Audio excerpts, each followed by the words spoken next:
Good evening, everyone. Welcome back. It's our March Speakers Night for 2025. Welcome to Toronto RASC Center, or sorry, RASC Toronto Center, I should say. We are online tonight. It's very exciting. I'm Dr. Elena Hyde, the second Vice President of RASC Toronto Center, and this is our online Speakers Night presentation. Please note that this meeting is a online only presentation and not at our new York University meetup location right next to the Allen I. Carswell Observatory. Our president, Scott Masterton, will be talking about various programs and all kinds of news later on this evening. But first, we have, of course, our event to kick off. To get us started, I'd like to go ahead and start with a land acknowledgement tonight. So the Royal Astronomical Society of Canada Toronto Centre meets on the traditional territories of many Indigenous nations. This includes the Haudenosaunee Confederacy, the Huron-Wendat, the Mississaugas of the Credit First Nation, and other Anishinaabe peoples. These lands are part of the Dish with One Spoon Treaty and are now home to many diverse First Nations, Inuit, Métis, and Indigenous people from across Turtle Island. As we engage in astronomy here tonight, together we respect, learn from, and honor the deep relationship between Indigenous peoples, the sky, and the earth. So now let's go ahead and get started with our official Speakers Night program. I get the wonderful pleasure of actually introducing our fantastic speaker. Welcome to Alex Jude, our wonderful speaker for tonight. They are a BSc or Bachelor of Science candidate at York University with extensive experience in science communication, astronomical research, and of course, the topic of this talk, the enigmatic QUAIL wide field narrowband imager at the LNI Carswell Observatory, or AICO. They have helped with not only the data reduction from astronomical images, but also mechanical and electrical repairs on the instruments themselves. And they've actually developed several QUAIL tools and tutorials, as well as research materials. But I'm going to let them tell you all about that, especially because this is the topic of the talk coming up. So, Alex is a future and current science communicator and a member of the LNI Carswell Observatory since 2023.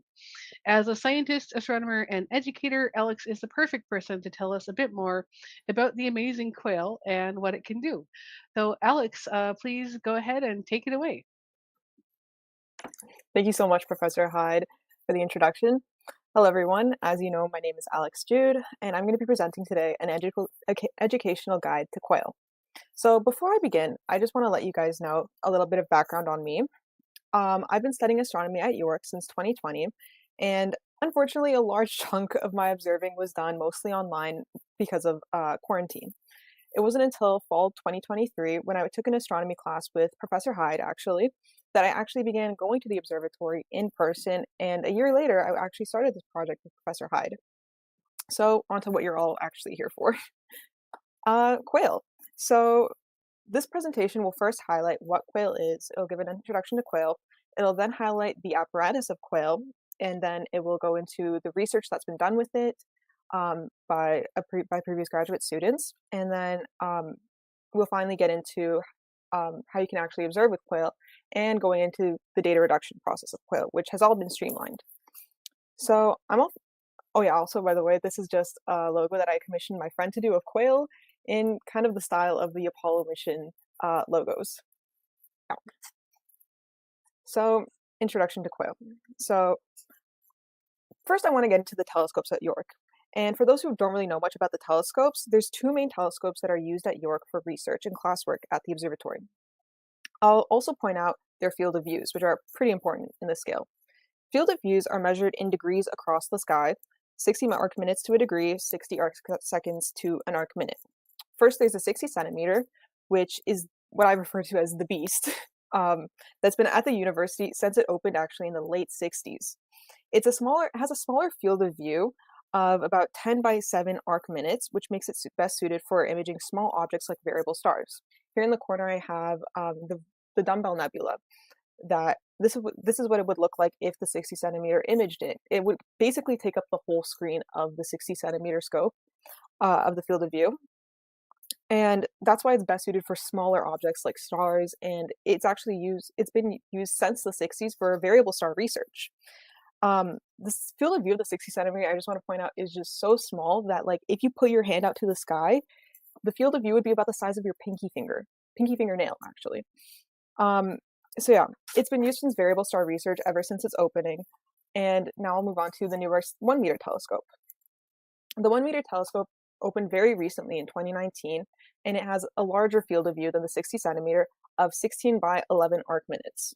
As you can see in the corner, it covers a larger area of what would be the Dumbbell Nebula. It's used mostly for astronomy classwork on the moon, on galaxies, exoplanets, and more recently, a spectrograph was installed on the 60 centimeter, and it's being used for spectrographic research. Um, Both telescopes are just amazing pieces of equipment, of scientific equipment that students get to use at the observatory for astronomical research and also just classwork and even personal interest. Um, yeah, and despite this, there's a bit of a gap missing here between these telescopes. What if you wanted to do research? Okay, yeah, sorry, these two telescopes, what they actually look like in person. So, what if you wanted to observe larger objects or even dim objects? As you can see, like the field of view of these telescopes is just so small. So, like, what if you wanted to observe nebula, or if you wanted to observe larger galaxies? What can you even use these two devices? So, this is where QUAIL actually comes in. It was inspired by the Dragonfly Array, which was created by researchers at U of T and Yale. It was first commissioned in 2013 and is still in use today. It tackles the problem of imaging ultra-low surface brightness objects by using multiple Canon 400mm telephoto lenses with focal ratios of f.28 of 2.8. First, it operated with just 3 lenses, and it's expanded to 48 lenses and has plans to even expand to 120 lenses. The combination of these 48 lenses creates an array of telescope that functions like a 1-meter telescope with a focal ratio of just 0.4, making it incredibly fast at gathering light. This is incredibly useful for researching low surface brightness objects because if you want to research something that's really, really dim, you need to be able to observe as much light as possible in a short amount of time. You don't want to stay up there for like hours and hours. So the work that they're doing is just incredibly fascinating, and I highly recommend looking into the Dragonfly Array and all the research that has been done, especially into more recently like dark matter research. So, inspired by this telephoto array, plans for QUAIL were hatched. These plans are highlighted in Catherine Golden's thesis. In her thesis, she describes plans for an array of 2 to 4 of the same Canon lenses that Dragonfly uses, but instead with narrowband filters to target specific wavelengths of light from a specific target. In doing so, this is going to suppress light from other wavelengths, including Toronto's night sky itself. Anna Skurnik took over the QUAIL project in 2019 and assembled QUAIL, troubleshooted all the hardware, created on all the software issues, created the software itself for observing with QUAIL, performed observations in isolation during quarantine, and in her thesis, she presents the efficacy of QUAIL in its first research project ever. And she completed her thesis in 2024. So, what is QUAIL really made up of, though? I'll go through each of the components that make up QUAIL. So, the mount. Interestingly enough, the mount is actually the 60 centimeter telescope itself. Instead of creating a brand new proprietary mount for QUAIL, we decided to actually just mount it onto the not me, but previous graduate researchers decided to mount it onto the 60 centimeter telescope because it's very stable. It's a very big and heavy telescope, which makes it incredibly stable. It also has its already designed tracking system and guiding system. So you just have to basically, on the computer at the observatory, you just use all the 60 centimeters software and ways of observing to basically research with QUAIL. It's pretty straightforward and streamlined for researchers who have already done observing with the 60 centimeter. So tracking of the 60 centimeter telescope is done through the Maestro program. And thankfully, QUAIL's field of view isn't so large that the barrel of the 60 centimeter would obstruct it. It's perfectly out of the way, thankfully. So the lenses. QUAIL is made up of the same 2 Canon 400mm f2.8 lenses. It has 1.43mm apertures, and in combination, the effective aperture is around 201 millimeters. And these are the exact same lenses that are used by the Dragonfly Array. and these were chosen for their specific anti-reflection coatings, which greatly reduces the amount of scattered light within the telescope. So, unlike the 60 centimeter and 1 meter telescopes, QUAIL is actually a refracting telescope, not a reflecting telescope. In larger telescope systems, mirrors are actually preferred over lenses for observing because it's harder to make larger lenses without having imperfections in the glass itself, and a larger lens actually sags more at the bottom due to gravity. These problems in refracting telescopes can be avoided by using multiple lenses in tandem with each other, like how the dragonfly uses. Um, so yeah, refraction telescopes are also preferred over reflector telescopes, specifically in the cases of observing low surface brightness objects. This is due to diffraction, scattering, and internal reflections in the barrel of the telescope that can actually get into the path of collecting light and poses a higher issue for observing low surface brightness objects.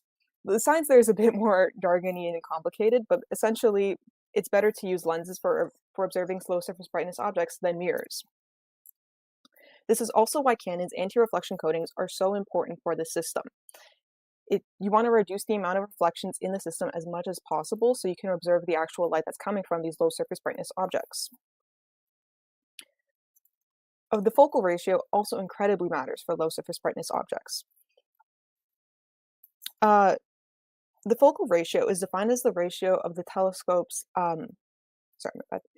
described as the telescope's focal length to its aperture. A smaller focal ratio means the telescope can gather light faster, which makes it incredibly necessary for observing low surface brightness objects, so you can take more light from the object faster. QUAIL has an effective focal ratio of 1.98, which makes it incredibly fast. The more lenses are added, the faster the focal ratio becomes. 2 lenses are 1.4 times faster than just 1. 4 lenses are twice as fast as just 1. Once you get to Dragonfly's 48 lenses, you get 48 lenses, which are 7 times faster than 1. So you want to have as fast of a telescope as possible to observe these low surface brightness objects so you can get as much light as possible. This is actually where QUAIL's acronym comes from, Quick Array of Isolating Lenses. I know it's a bit late into the presentation to tell you the acronym, but there you go. These lenses are held under the 60 centimeter in specially made aluminum buckets. The focusers. 2 Berger rings are attached to the lenses to focus the incoming light. These are motors that can stabilize the focus, since refracting lenses are not always perfect, like I previously mentioned. Glass is a supercooled liquid, actually, that contracts at cold temperatures and expands at warmer temperatures. This contraction and expansion greatly affects the focusing ability of the lenses. And so the Berger focuser rings, in combination with a Bluetooth thermometer that hangs from the setup, automatically, precisely, and quickly adjust the focus through computer controls. And the cameras. QUAIL, like the 60 centimeter and 1 meter, uses CCDs as their detectors. Now, what's a CCD? For those that aren't in astronomy, might be something new to you guys. The CCD is the detector of the telescope. It's essentially a very accurate camera that is used in astronomy. These cameras are technologically similar, actually, to the cameras that are in your smartphones. CCD stands for Charged Coupled Device, and is an array of detectors that detect light by generating a stream of electrons when a photon, a light particle, hits it. These electrons are stored and counted digitally at the end of each exposure. A simple way of imagining how a CCD works is like an array of light buckets, as is pictured in the top right corner, each holding a certain amount of light that can range from empty to full. So 2 Diffraction Limited, formerly SBIG, Illuma 3200 CCDs are used. These specific CCDs were chosen due to their high quantum efficiency at the specific wavelengths that QUAIL takes data in. Quantum efficiency is defined as the percent ability of a detector to turn photons into usable data. QUAIL CCDs are over 85% efficient, which you can compare this to DSLR cameras, which are the fancier cameras, I guess, that you would use for taking photos, which are less than 40% efficient. So these are really, really, really efficient for turning photon data into usable data. The field of view of QUAIL is 2.13 degrees by 1.43 degrees, compared to arc minutes like the 60 centimeter and 1 meter. This makes QUAIL's field of view much, much larger than the 60 centimeter and 1 meter, about 176 times larger than that of the 1 meter. These are perfect for imaging large objects, like nebula, and also like larger galaxies. Each quail camera is actually uniquely named for a species of quail, harlequin on the left and bobwhite on the right. So the filters. QUAIL uses 3 different types of filters for imaging. A hydrogen alpha or H-alpha line filter at 655.9 nanometers and a neutral oxygen line filter at 636 nanometers, if these are coupled with a continuum filter. Line filters work by letting only a specific wavelength of light through, specifically the wavelength that is associated with the line spectra for the element. If you know what a spectrograph is, it essentially splits the light into different colors. The spectrograph at the top right shows how bright the H alpha and O1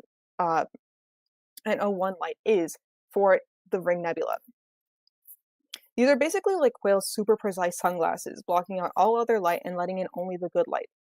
The H alpha and O1 neutral oxygen filters are used specifically to image light emitting from H alpha and O1 gas in nebulae.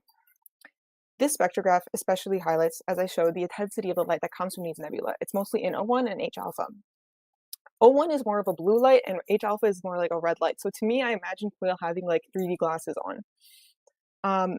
To ensure that the light produced in the image is only from these 2 line filters, a continuum filter is installed. Continuum means continuous spectrum. So essentially, it takes in the light from the O1 filter to the H alpha filter. So all that light in between. So you can subtract it later on, and you ensure that the only light that's coming in is O1 and H alpha. So these are very, very precise filters. These filters are encased in 3D printed holders that were designed to be easily swapped in and out during observing. So the software. The software was designed by Anna to run on the Windows computers in the observatory. The software allows observers at York to control CCD temperature, Berger ring focus, adjust exposure length, and all that kind of stuff. It's incredibly easy for observing.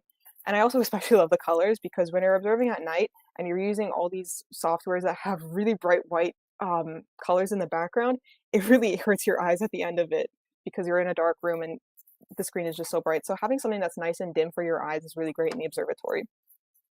So now that you have an idea of what QUAIL is made up of, what kind of science can it actually do? QUAIL has so far been used to investigate 2 types of low surface brightness objects. First, let me just explain the scope of what observing low surface brightness objects is like. In astronomy, brightness is referred to as apparent magnitude, or sometimes referred to as magnitude. It's a reverse logarithmic scale, so some of the brightest objects have a magnitude of 1, which is about 2.5 times brighter than an object with a magnitude of 2, which is 2.5 times brighter than a star or an object with a magnitude of 3, and so on and so forth. Although the brightest stars actually have negative magnitudes, like the sun, which has a magnitude of negative 26. Surface brightness is measured in magnitude per area. So Toronto's night sky has a surface brightness of about 18 magnitudes per arc second squared. The darkest night skies in the world have a surface brightness of about 22 magnitude per arc second squared. And the first low surface brightness object that was discovered in 1987, the spiral galaxy called Malin 1, it has a surface brightness of about 25.7 magnitude per arc second squared. That makes it almost 20 times dimmer than Toronto's night sky. So of course, to observe low surface brightness objects, you have to be able to somehow see through the night sky or remove the night sky's brightness to be able to see these objects, which is what the filters actually do. So all is not lost, since we have the exact tools needed to observe these low surface brightness objects, despite how bright the sky is. So what are these low surface brightness objects specifically? These are typically dwarf galaxies, and also nebula, which I'll explain a bit later. So these explanations might get a little bit jargony, but just stick with me.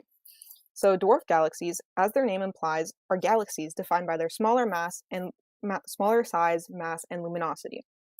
These galaxies follow subclassifications that mirror the broad subclassifications of galaxies: spiral, elliptical, irregular, and spheroidal. These are all basically just the general shapes of galaxies. And spheroidal are usually just lumped in with elliptical when discussing larger galaxies, but for dwarf galaxies, it's needed to make that specific distinction from spheroidal to elliptical. So elliptical as in like an ellipsis or an oval, and spheroidal as in like a more of a sphere circle shape. So the spheroidal dwarf galaxies are of specific interest here. Generally, elliptical galaxies are of interest because they are made up of little to no gas or dust and have very few stars. This lack of interstellar matter in stars makes them very dim and very difficult to observe. So recent research actually um, implies that dwarf spheroidal galaxies were once dwarf irregular galaxies that lost their gas. The process of this gas loss is ironically up in the air. Many theories have come forth and some were disproven as to how this gas was lost. But the theory of photoionization is fruitful for looking through because it looks for a specific type of evidence that can be observed. So photoionization is the process of a photon hitting a neutral hydrogen atom, and in doing so, it ejects the electron from the hydrogen atom, leaving an electron and ionized hydrogen. Ionized hydrogen has a specific type of emission line called H-alpha, which is what QUAIL observes. If the photoionization causes this gas loss, then there would be evidence of specifically ionized gas, i.e., we would be able to observe H-alpha around the galaxy. To look for this evidence, the right galaxy needed to be observed, such that it would have no other external processes that could have removed this gas, like a nearby galaxy that was larger and just stripped the gas from it. The object that was chosen for this task was Andromeda 18. It was observed the most during Anna's research over 5 nights. Through her observations and data reduction, photoionized gas was found around Andromeda 18, and this is shown on the right. A shows H-alpha and B shows continuum. So you can see that there is a lot of gas around this galaxy, and the galaxy is very small in red, if you can see. So through her observations and data reduction, photoionized gas was found. However, through further calculations and analysis, Anna had to deduce that this evidence was ultimately inconclusive since it didn't match the predicted results from the theory. So you can't win them all, but at least QUAIL has come closest to investigating this theory. The second low surface brightness object that QUAIL investigates is nebula transition zones. So you probably all know what a nebula is, but just to be clear, nebulae are diffuse clouds of gas and dust that emit a small amount of light. A specific kind of nebula is created in the end of the life cycle of red giant stars. And this is called a planetary nebula. Sorry to those of you that are interested in planets and astronomy, but this has nothing to do with planets. It's just called that because these nebula have the same shape as like Saturn's rings. And so that's why it was called planetary nebula at the time. These stars emit gas that then get ionized by the light that they are emitting. However, some of these stars are not strong enough to ionize all of the gas, so these planetary nebula are called ionization bounded. So the farther from the star you go, this process of ionization eventually slows down until no more ionization occurs. At this point, the gas is more neutral than ionized. This transition zone from ionized to neutral is what Anna observed and studied. In this transition zone, ionized oxygen atoms collide with neutral hydrogen atoms. They exchange charge and become neutral oxygen, O1, and ionized hydrogen, H-alpha. This is what QUAIL observes. So this process doesn't occur in the inner part of the nebula because it's almost all ionized hydrogen, and it doesn't occur in the outer parts of the nebula because it's mostly neutral, and there aren't enough ionized atoms to create this process. So that's why the transition zone is of importance to observe. And it was actually successfully able to observe this transition zone in the Dumbbell Nebula that's shown on the right here. The top is showing H-alpha, and the bottom is showing O1. So it's showing that there is a region where there's both H-alpha and O1. This is the specific transition zone of the Dumbbell Nebula. This is QUAIL's first success story, really, showing QUAIL has the capabilities to observe unique processes in low surface brightness objects. So of course, now that you know what QUAIL can do, you want to do some astrophotography with it. Here's how you can do that. Observing. To first start observing, you should first figure out what kind of object you want to capture. There's a certain set of parameters that your object needs to follow in order for it to be properly captured by QUAIL. So through this process, you first have to find which nebula are up. You have to check the magnitude of the nebula. The brighter, the better. You have to check the size to make sure it's not too small. Because the field of view is so big, if it's only a couple arc minutes or even arc seconds small, it would be very difficult for QUAIL to actually see it. You have to then determine the position that it is in the sky at night. It can't fall below 30 degrees. And then you have to look at the field of view of the nebula, and make sure that there's not too many bright stars. I'll explain each of these steps. So first, find a nebula using your preferred method. I like using the Solarium app because it shows me which nebula are going to be up at night. For tonight, the nebula that are up are all of these shown here. So when you're looking for a nebula, you have to double check the magnitude because it's just better that you have a brighter nebula so it images better. Even though QUAIL can actually image lower surface brightness objects, it's still better to have a brighter magnitude object because it looks prettier. Also try to keep in mind the size, of course. So the field of view is 2 by 1.5 degrees, so don't choose an object that's larger than that or so small that you can't even see it. So the nebula should also be 30 degrees above the horizon for it to be imaged from the observatory. So this limitation comes from the fact that the buildings around the observatory obstruct the view below 30 degrees, but also due to mechanical limitations, because if the 60 centimeter telescope dips too low, it can lose balance or hit something, which would be catastrophic. For tonight, let me choose a random nebula that I'm deciding on, which is the Owl Nebula. So to map out its position in the sky, you're going to go to the Yorkview Observers page, you're going to go to the visibility calculator, and you're going to press that link. And in this link, you'll have to input all the necessary parameters, the night that you're going to be observing on. The observatory, all the parameters are on the website for the longitude, latitude, and the time offset. And then you're supposed to find the coordinates of the star, or not star, nebula that you're observing.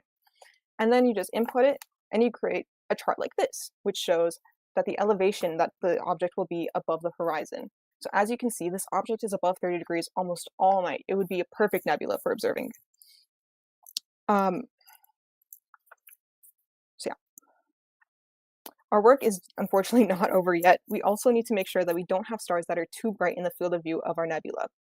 Stars with a magnitude higher of 6 can permanently damage the CCDs by overexposing their pixels. You can find this out by going on the Simbad website. This is not linked, but honestly, you can find whatever website that you want that shows the coordinates and the brightness. But Simbad, just for me, is the best. So stars with a magnitude that's higher than 6 can permanently damage the CCDs by overexposing the pixels. It's kind of like how everyone was warning not to look directly at the sun during the eclipse just earlier this year. Just like we need to be safe with our eyesight, we need to be safe with the CCDs. These are very expensive pieces of equipment, and we want to make sure that we do not damage them even a little bit. So to check this up, I'll go look up the nebula in Simbad. So I looked up the Owl Nebula here, and the specific part of focus on this website is actually this little image here on the right. It's not an image, it's actually a map.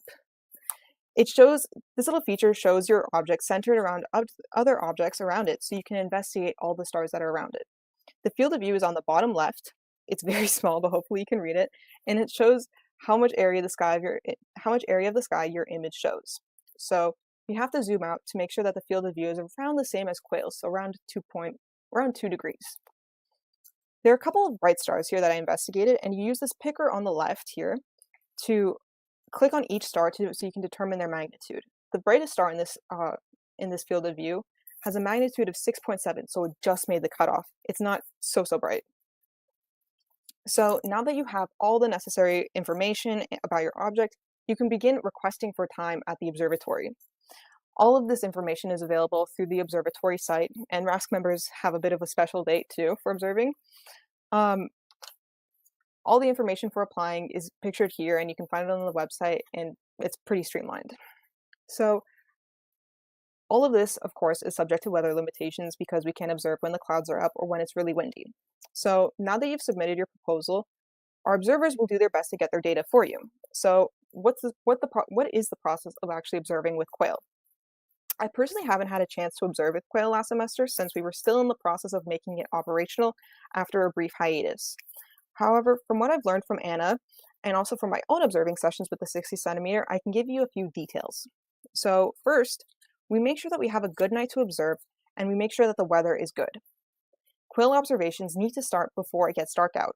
We have to have at least 2 observers go up, one that's specifically trained to use the 60 centimeter telescope, and one that is in training. They check the 60 centimeter dome to ensure that there's no obstructions and it's all clear, and then they make sure it's in the right position. They also have to make sure that the dome is in the right control mode and position, and that the QUAIL lens caps are off. That would be catastrophic. Now you have to go through the computer. The CCDs need to have their fans cooled way ahead of time because the fans are kind of small and the CCDs take quite a bit of time to actually cool down to the right temperature so that they can properly be observed with. After the CCDs have sufficiently been cooled, then the biases are taken. These are images taken with a 0-second exposure, i.e. no exposure, to display the inherent bias of each pixel. So some might have more electrons in their buckets than others, essentially. Now the images can be taken. The 60 centimeter tracking is enabled and opened, and all of this is done through the computer, thankfully. So first, twilight flats are taken. Flat field images are essentially images taken of a uniformly lit flat surface to display imperfections in the image like dust or vignettes. So taking flat field images for the 60 centimeter in 1 year is actually pretty straightforward because in the dome, you can see the field of view is so small that when you want to take a flat field image, you can just take it of the side of the dome.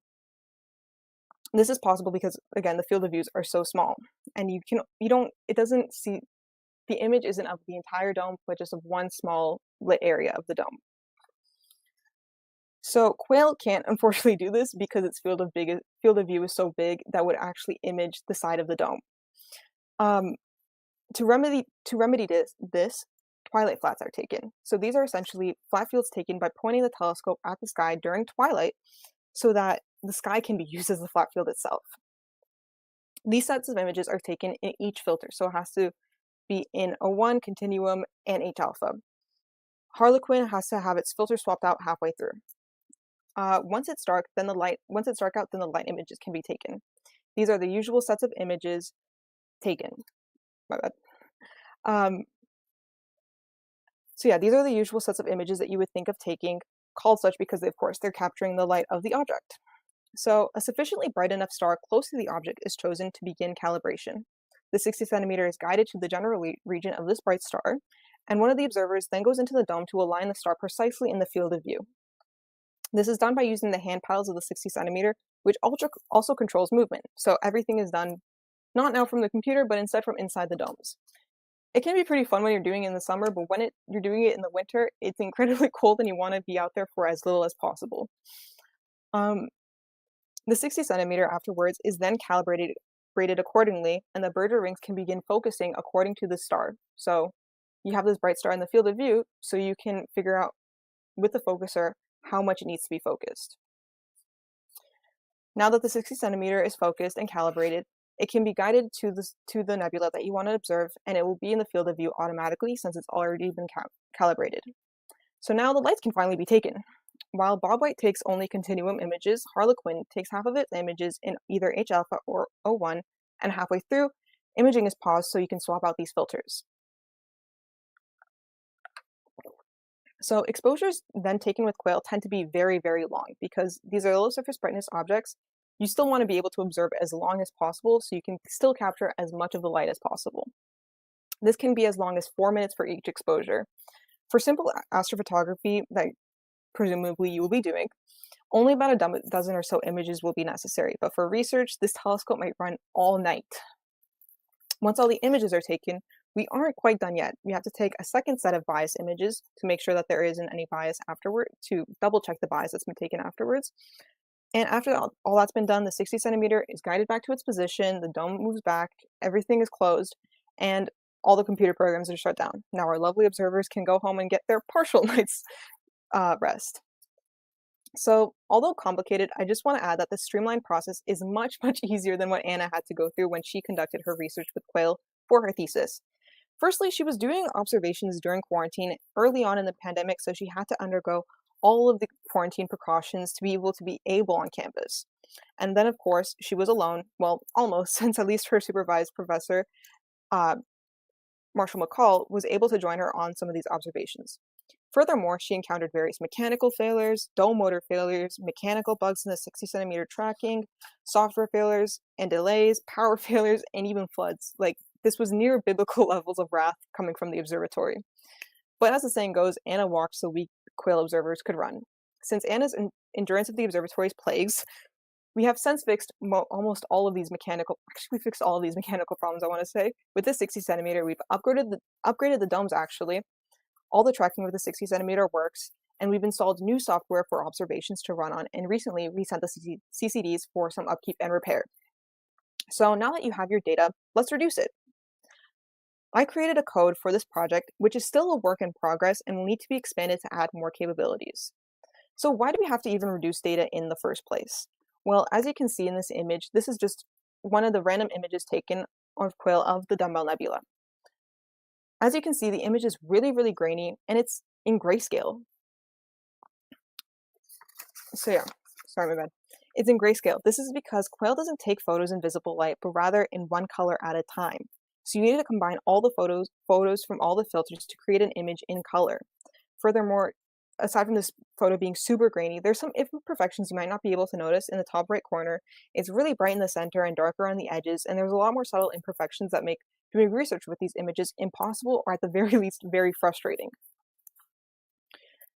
So now we'll get to my code. Give me one brief second so I can transition to my code.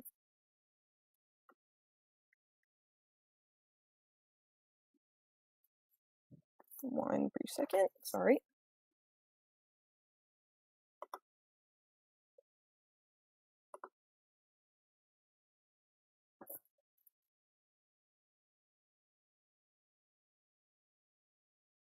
Sorry, I'm having some technical difficulties of it.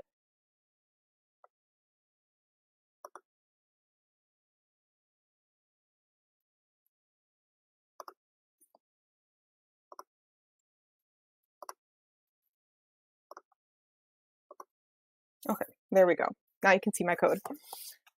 So the code I created for this project, like I said, it's still a work in progress. It's basically in beta, and it's going to be expanded in the future to add more capabilities. So when you first open this Colab notebook, Colab essentially allows you to edit and process code in Python through your browser rather than having to install any other programs on your computer to be able to edit your code. So this first part of the code just installs a bunch of necessary tools, packages created specifically for processing astronomical data.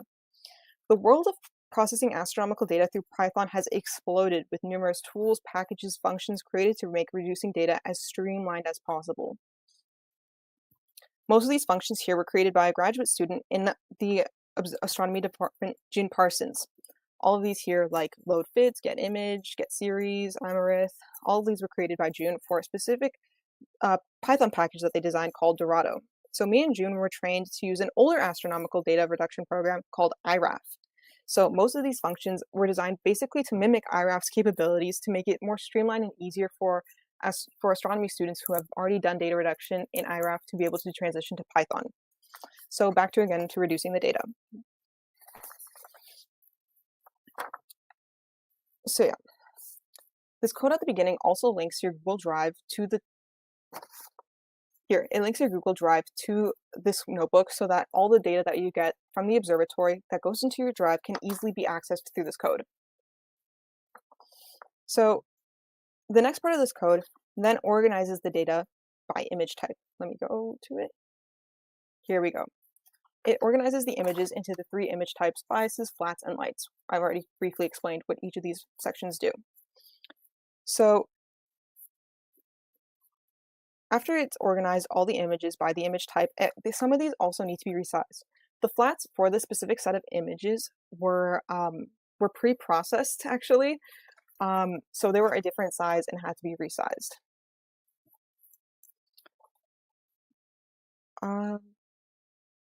So yeah, now the images have been sorted, we can go through combining the bias images.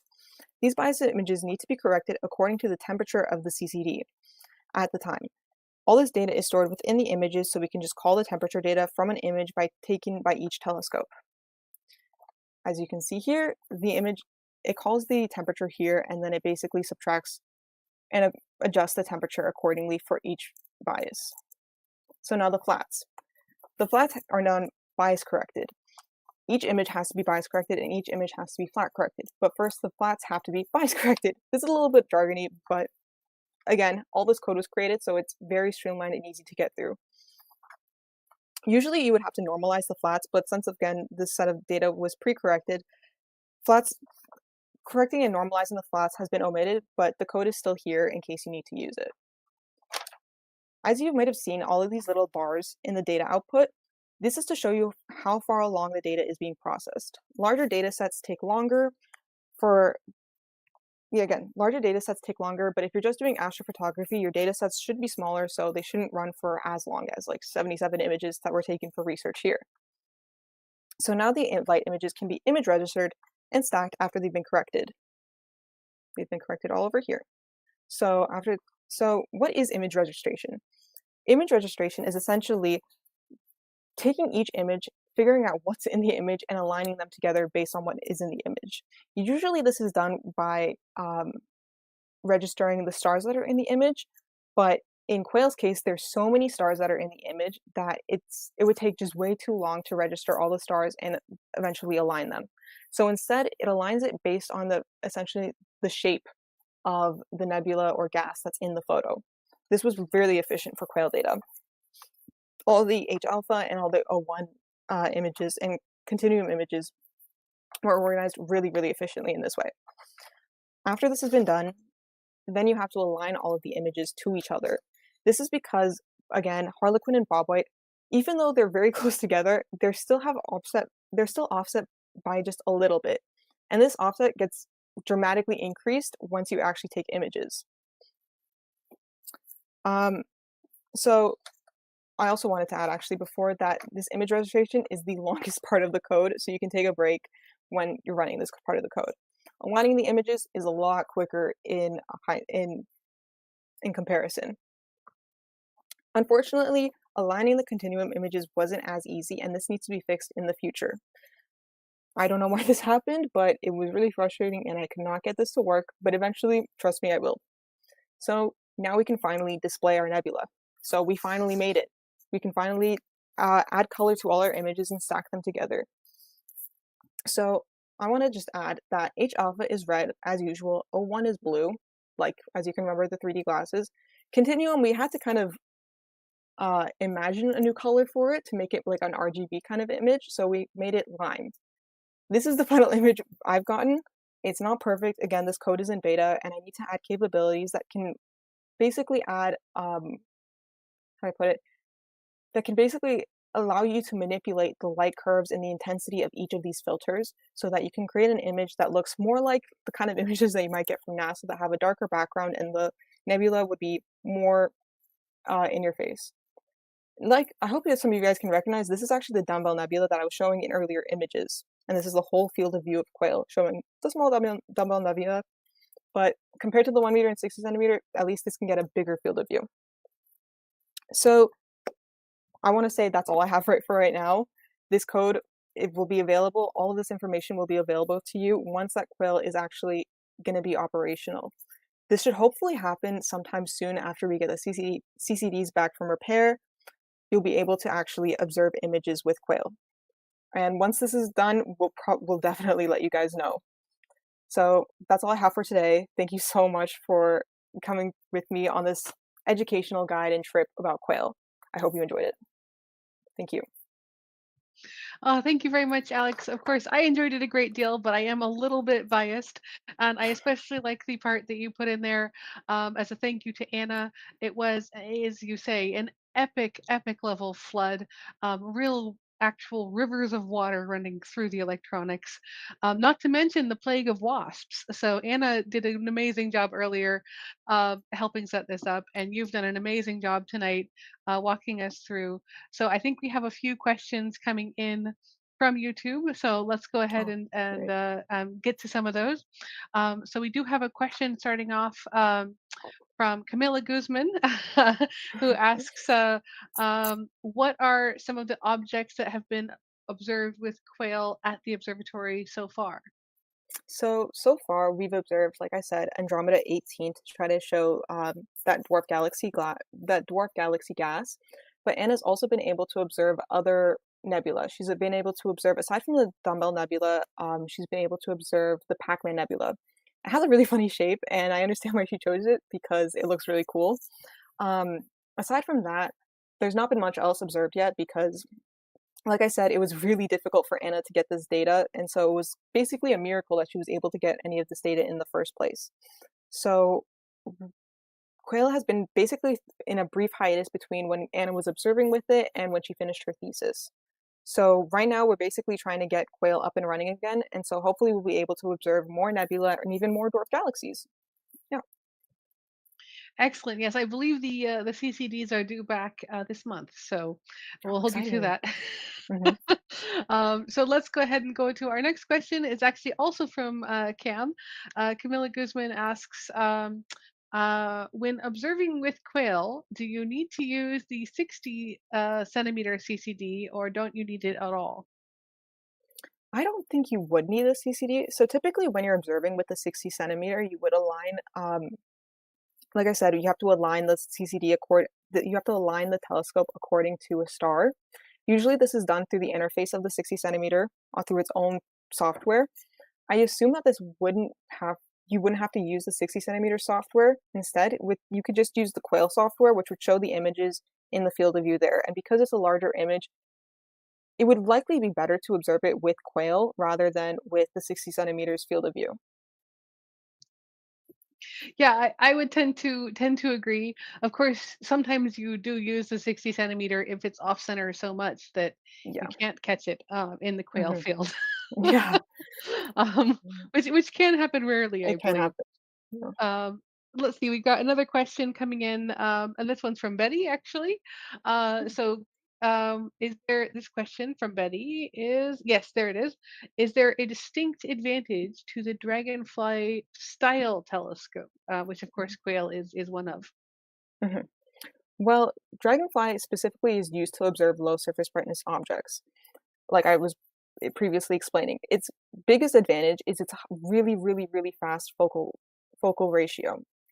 This allows it to capture light incredibly fast, and this is actually has proven some advantages even in how do I put it, in dark matter research, because when you're researching these really, really dim galaxies, you're finally able to observe them sometimes for the first time because we haven't always been able to research these low surface brightness objects. So now that we're observing these galaxies for the first time, we can really compare their theoretical mass to their actual mass and see that there's a gap there. And that's where dark matter research comes in. So it's really been helpful in all of this kind of new galaxy research. It's helpful for galactic archaeology. It's helpful for even probably stellar archaeology because it can observe like these older stars in dwarf galaxies and elliptical galaxies. So yeah, its main advantage is in basically objects that are really, really dim and some that have never been able to be observed before. That's actually a great answer. And of course, you mentioned galactic archaeology, so I'm going to Mhm, sneak one more question in at the mhm, very end here, and this mhm, one's just from me. mhm. Are there any targets you're really looking forward to imaging with Quail? I haven't really thought of that yet. I've personally theoretically thought about potentially using quail to observe meteor showers. That's just my own kind of personal theory. This might not actually be possible, but I was thinking, um, I was looking up certain meteors emit a certain type of light. So currently, quail can't use different line filters, but if in the future we can swap out these line filters for completely different ones, we would potentially be able to observe meteor showers in this larger field of view. That's just my own theory. Probably would have to test it out at least once to make sure it works. But aside from that, mostly just nebula, just because nebula especially planetary nebula, are so pretty.